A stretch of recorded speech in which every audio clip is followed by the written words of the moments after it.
My Zeong brothers and sisters, the time has come for us to finally claim what is ours.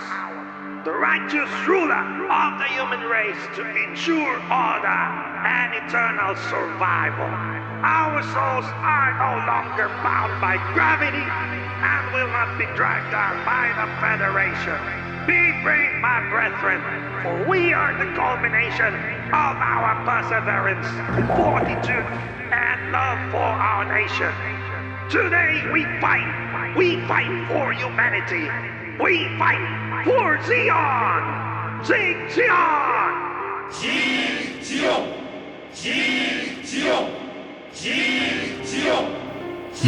What a moving speech from a random Zeong official. Anyway, we'll be looking at the pinnacle of Zeong's advancement in the arms race at that point, in HGUC form, the HGUC MSN-02 Zeong, and how does it fare 25 years later.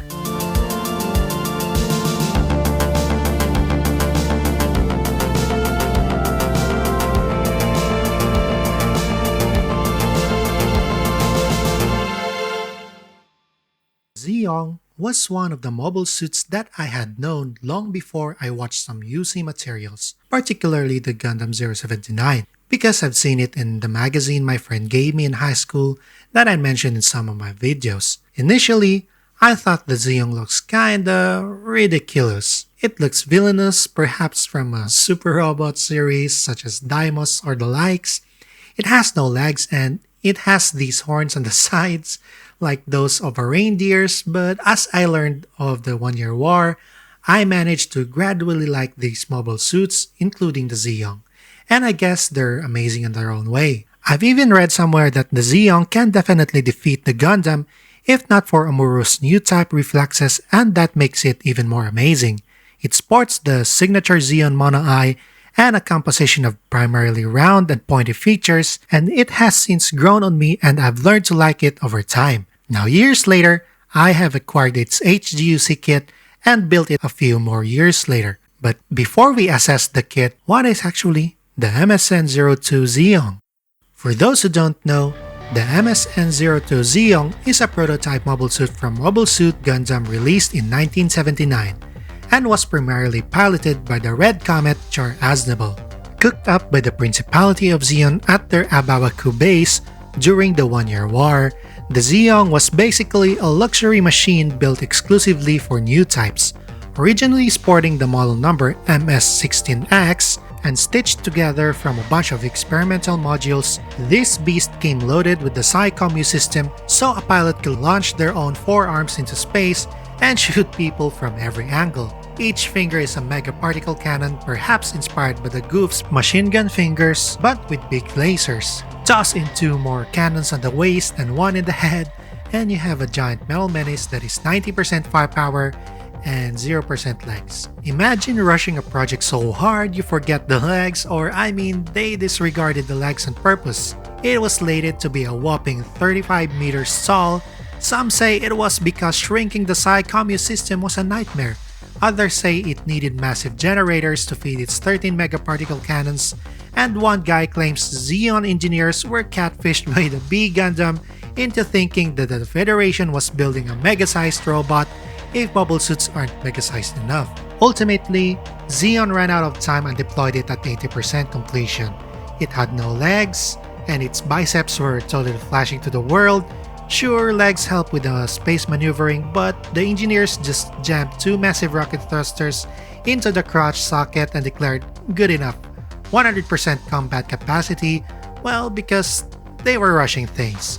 While the Zeong was built for new types, Zeon wasn't about to let regular humans off the hook. If you weren't a new type, piloting this beast would be a job for 2. One guy sat on the chest to steer, another sat on the head to shoot, and they were linked by a traversal tube. But in this case, it was piloted by Char alone, which if I remember correctly wasn't classified as a new type yet at this point, just a pretty damn good pilot. Meanwhile, a new type could just hop in and run the entire 35-meter show solo from their seat. If everything went to hell, the head doubled as a flying escape pod, because Zeon might skimp on the leg armor, but they weren't about to lose their expensive psychic pilots.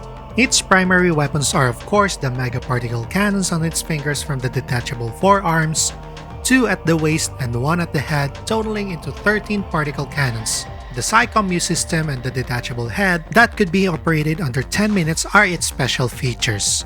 It was incomplete when it was piloted by Char because his Gelgoog was still under repair and every other Gelgoog was already deployed. Then Char managed to destroy several Salamis-class cruisers before ultimately fighting the White Devil, piloted by Amuro Ray himself, leading to the destruction of both machines, with Char escaping using the head part of the Zeong and Amuro setting the Gundam to autopilot. Now today, we have its HGUC counterpart here, which was released in 2001, 25 years ago as of this upload. I think this is one of those kits that regularly gets reprinted. I saw plenty of listings last year and earlier this year, so I guess they think this kit is still pretty solid and holds up pretty well against its bigger and newer counterparts. But is it though? Let's see. So this kit mostly consists of upper body parts with the rocket thrusters in place of where the legs are supposed to be. For the head, if the peg is fully sunken into the socket, it has limited mobility. Forcefully turning it sideways might do some serious damage. To turn the head significantly, you'd have to pop it off the peg first, then put it back with the head facing where you want it to. The neck and the collar have individual joints to allow the head to look up and down for quite a bit. The abdomen here also have the same articulation, allowing the body to lean forward and back for quite a bit also. Side swivel is non-existent though.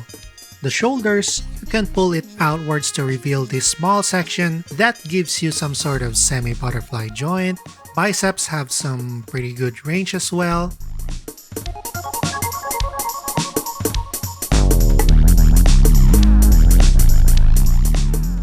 The elbow though, you can only bend around less than 90 degrees. I think that's not even 30 degrees, just this much. You can also remove it and attach it to the rubber wire included between the parts to recreate this pose.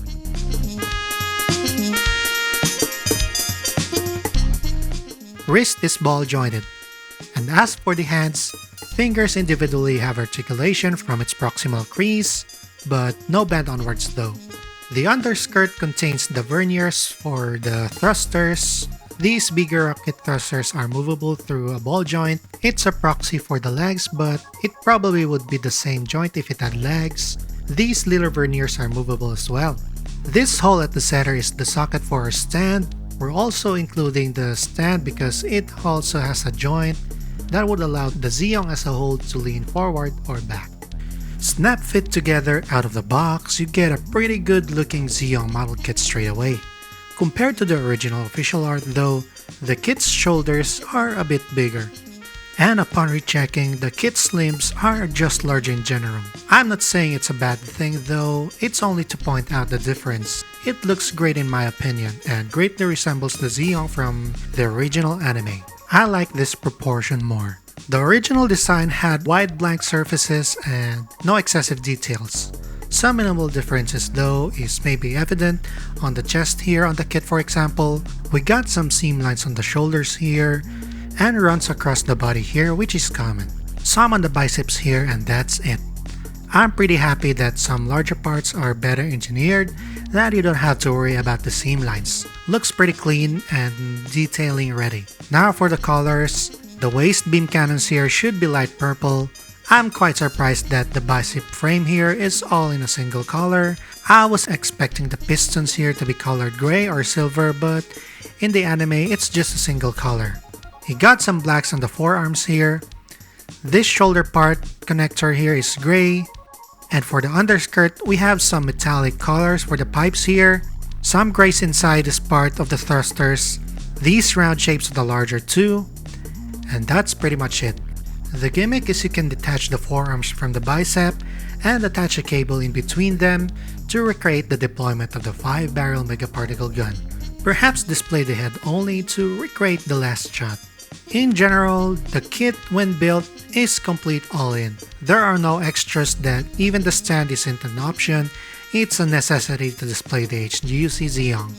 Well, there's one, it's the rubber wire here, and maybe the extra thrusters where you can't really put anywhere, and priced at 1800 yen or 11 US dollars at release.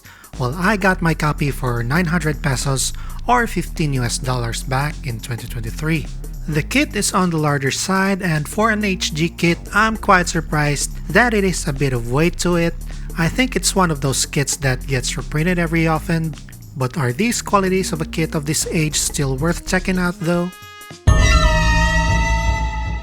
For me, I'm pretty satisfied with how the Zeong looks. I'm gonna say it's anime accurate despite the arms a bit larger on this kit. The general aesthetics mimics the Zeong on screen with this one, big, simple, and menacing. The kit is also quite sturdy. The stand does a good job of supporting the kit, no loose joints. Even the fingers here fits pretty well. I would expect these fingers to be loose or would get loose fast, but it holds up pretty well. I like that the fingers are even movable in the first place. In addition, I love that some of the larger parts here are not halved that would otherwise produce the seam lines. Like the forearms here and the skirt, and even the head are engineered pretty good. And it really helps when you want to paint the kit. Okay, one thing I don't like about this kit is the elbow articulation. It rarely even bends. I think the bend is just below 30 degrees. Another one is the head swivel. The cornered shape of the neck prevents you from turning the head from its initial position. You'd have to detach it if you want the head to face sideways. And apart from these grievances, I think the kit is decent. Another thing that had leave me quite bewildered is it's not related to the problem of this kit, but we already have the HG blueprint of the Zeong, and they already made an MG kit of it 20 years ago. Why not give us the HGUC Perfect Zeong? They could have done it pretty easily. Some kits are built to stand tall, but the HGUC MSN-02 Zeong reminds us that greatness doesn't require a conventional path or even legs for that matter. Focusing purely on presence and form, the massive cavernous thrusters underneath the skirt armor or the striking asymmetry of a mobile suit that is built entirely for zero gravity dominance is perfectly captured in this kit. It bypasses the busy details of the newer kits to lean entirely into raw, smooth, and pure intimidation. It commands a space just by existing, and this kit does it too by being a great shelf piece. Wholly monumental, figuratively and literally. And for me, this kit is still extraordinarily grand.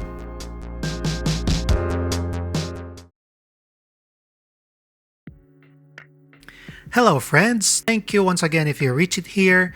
As we discussed the HGUC MSN-02 Zeong, I like this kit. I didn't expect I would like this kit, to be honest. I thought it would be a large and hollow kit, but it's surprisingly well built. Aside from the bad elbows and maybe the head, it's a good kit. I know there is already the RG version if you want a more detailed kit, but I like this kit too. It's the more anime accurate one if you prefer it that way. Also, as I've mentioned near the end, I really would have loved if Bandai made an HGUC Perfect Zeong, even just basing off the upper parts from this kit, maybe just improve the elbows a little bit and it would suffice. If they made both the Zeong and the Perfect Zeong Master Grades, they easily could have done the HGUC versions. I don't know, maybe it would be P Bandai. Or better yet, maybe I should just 3D print the parts myself. What do you guys think? I actually saw one from the web already, but maybe I'd try to do it myself. I don't know.